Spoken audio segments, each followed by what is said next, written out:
대법원 2020년 1월 16일 선고 2017도 12742 판결 사건명 아동복지법 위반 판시사항 1. 2014년 1월 28일 개정된 아동복지법상 처벌 대상인 신체적 학대 행위에 해당하는지 판단하는 기준 판결 요지 1. 구 아동복지법 2014년 1월 28일 법률 제12361호로 개정되기 전의 것 이와 같다.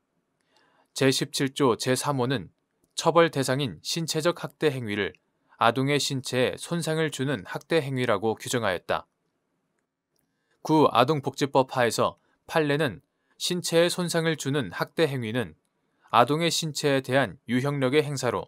신체의 완전성을 훼손하거나 생리적 기능에 장애를 초래하는 상해의 정도에까지는 이르지 않더라도 그에 준하는 정도로 신체에 부정적인 변화를 가져오는 것을 의미한다고 보았다. 개정 아동복지법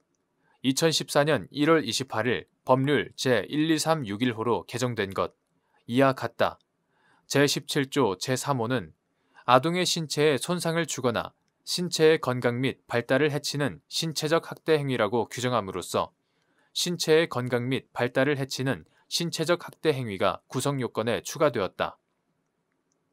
개정 아동복지법상 신체적 학대 행위에 해당하는지 여부를 판단함에 있어서는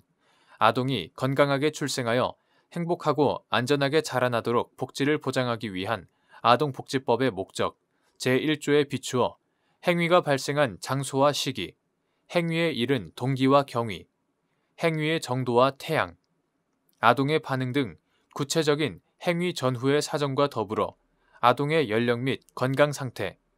행위자의 평소 성향이나 유사 행위의 반복성 여부 및 기간까지도 고려하여 종합적으로 판단하여야 한다.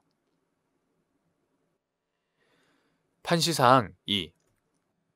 어린이집 장애 전담 교사인 피고인이 발달 장애 증세를 앓고 있는 장애 아동 갑 5살이 놀이 도구를 제대로 정리하지 않고 바닥에 들어 누웠다는 이유로 갑의 팔을 3개 잡는 등 신체적 학대 행위를 하였다는 아동복지법 위반의 주의적 공소사실로 기소된 사안에서 피고인이 합리적 범위 안에서 가장 적절하다고 생각하는 지도 방법을 택하였고 이는 계속적인 훈육의 일환으로 볼 수 있다는 이유로 신체적 학대 행위를 부정한 원심의 판단이 정당하다고 한 사례. 판결 요지 2. 어린이집 장애 전담 교사인 피고인이 발달 장애 증세를 앓고 있는 장애 아동 갑 5살이 놀이 도구를 제대로 정리하지 않고 바닥에 들어 누웠다는 이유로 갑의 팔을 3개 잡는 등 신체적 학대 행위를 하였다는 아동복지법 위반의 주의적 공소사실로 기소된 사안에서 피고인은 장애아동 복지지원법령에 따라 장애 영유아를 위한 어린이집 특수교사로서 발달 장애 등을 갖고 있는 갑을 포함하여 장애아동 3명의 지도를 전담해 왔고 한 달 반 정도 시행착오를 거치면서 갑의 행동을 교정하기 위하여 반복적으로 말로 지시하거나 무관심한 척하거나 일부만을 수행하도록 하고 나머지를 교사가 해주는 식으로 여러 가지 교육적 지도를 시도해온 점,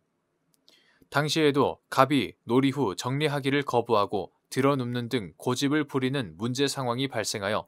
훈육 목적으로 일시적으로 보다 단호한 지도 방법으로서 갑의 팔을 잡는 등의 행동을 하게 된 것으로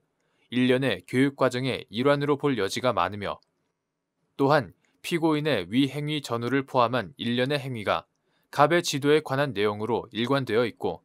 그 일련의 행위 중에 갑을 손으로 때린다거나 발로 차는 등 적극적인 가해 의사가 추인될 만한 행동은 없는 점. 이후 갑은 피고인의 지도에 잘 따르고 피고인은 수업 시간에 갑 옆에 앉아 갑의 팔을 주물러주고 머리를 쓰다듬는 등의 행위로 갑을 정상적으로 지도한 점을 종합하면 피고인이 합리적 범위 안에서 가장 적절하다고 생각하는 지도 방법을 택하였고 이는 계속적인 훈육의 일환으로 볼 수 있다는 이유로 신체적 학대 행위를 부정한 원심의 판단이 정당하다고 한 사례.